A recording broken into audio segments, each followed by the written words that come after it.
Salut tout le monde, avec Randstad, on fait découvrir les coulisses de l'OM et aujourd'hui, on va à la rencontre de Dany, notre chauffeur qui est avec nous pendant tous les déplacements.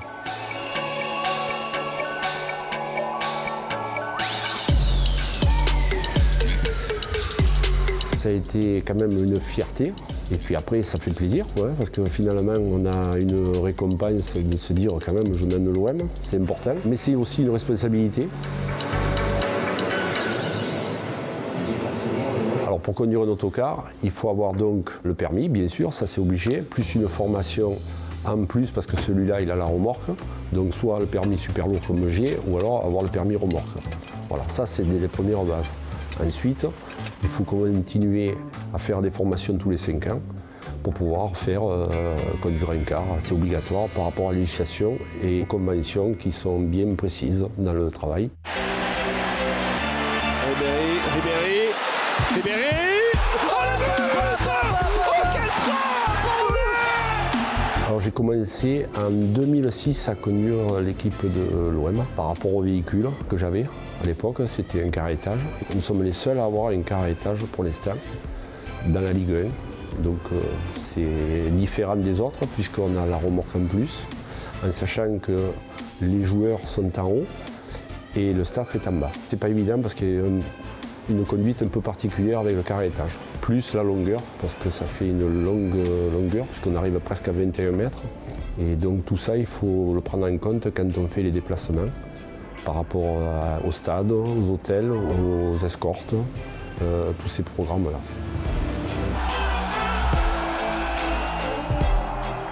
D'avoir mené les joueurs à l'époque de Deschamps quand on est allé les mener sur la Canebière, qu'ils ont pris le car impérial. Ça c'est un bon souvenir parce que c'est extraordinaire. Je pense que c'est à revivre si on peut. Avant que je finisse, j'aimerais le revivre au moins une fois. Et le deuxième là que j'ai de tête, qui est juste la semaine dernière quand on a gagné contre Bordeaux. Attention, le bon ballon pour Cengiz Under qui retrouve sur place de réparation et qui peut se jouer de tout le monde. Ça a été un bon souvenir, parce que la première fois j'y étais pas, mais là j'y étais, donc je pourrais dire j'y étais.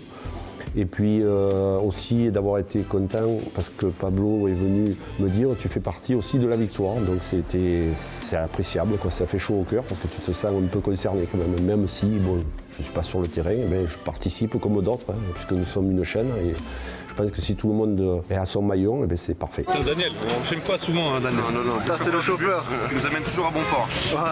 On a toujours mal au cœur avant d'arriver au stade, mais ça. Toutes les rues mènent à Rome, hein, Daniel? Ouais. C'est loin Dijon? Non, c'est pas loin. 450 km? 550. Oh putain. Alors mon rôle, c'est d'être bon, bien sûr, de conduire. Ça c'est la première des bases. Après, je m'occupe de toute la logistique, le matériel. Quand j'arrive aux hôtels, je récupère tout à Marseille, on va prendre tout le matériel, on va le monter. Je vais m'arrêter en route parce que j'ai besoin de faire une coupure. Daniel, qu'est-ce qui se passe là? On est obligé de faire une coupure de 30 minutes. Combien d'heures de trajet pour... 7 heures, tu comptes. Pour marquer 7 heures de... Ouais, on compte 7 heures. Il va pas ouvrir. Allez, c'est bon. Je redémarre pour que quand les joueurs arrivent, eux, ils aient tout de prêt. Que ce soit au niveau même du staff technique, d'avoir le médical, ainsi que tout pour les équipes.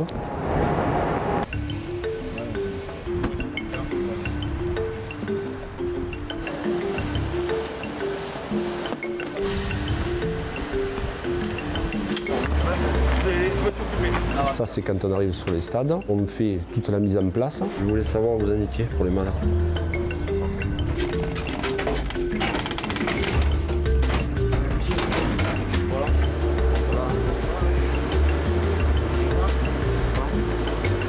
Quand on redémarre, on redescend.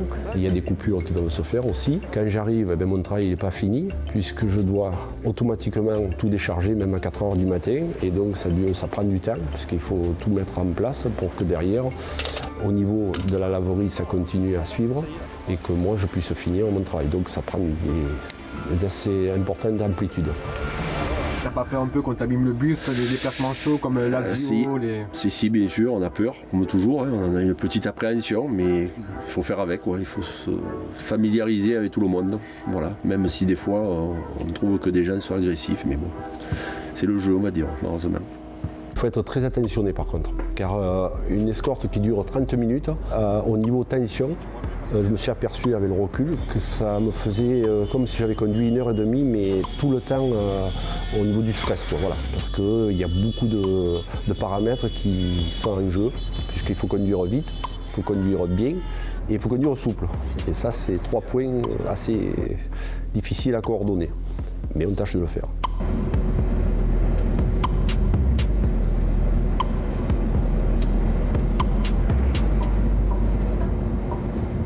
Ça a été quand même une fierté.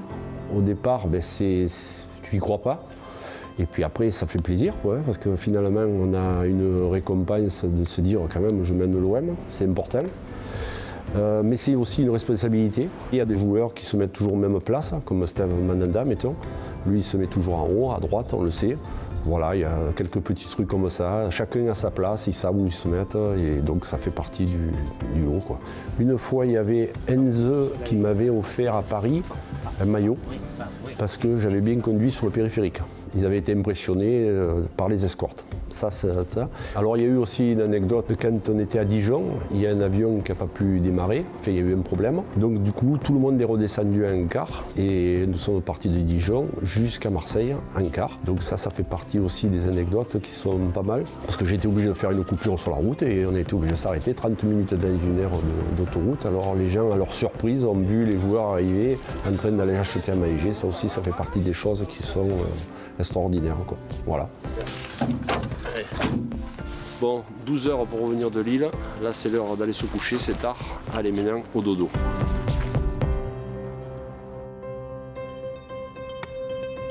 Je peux dire qu'il conduit très bien. Avec lui, on est serein. Même les virages, les tournants, aucune faute.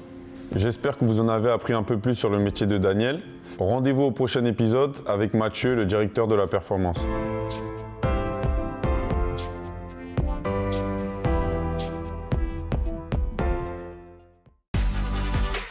Rejoins la communauté OM sur YouTube.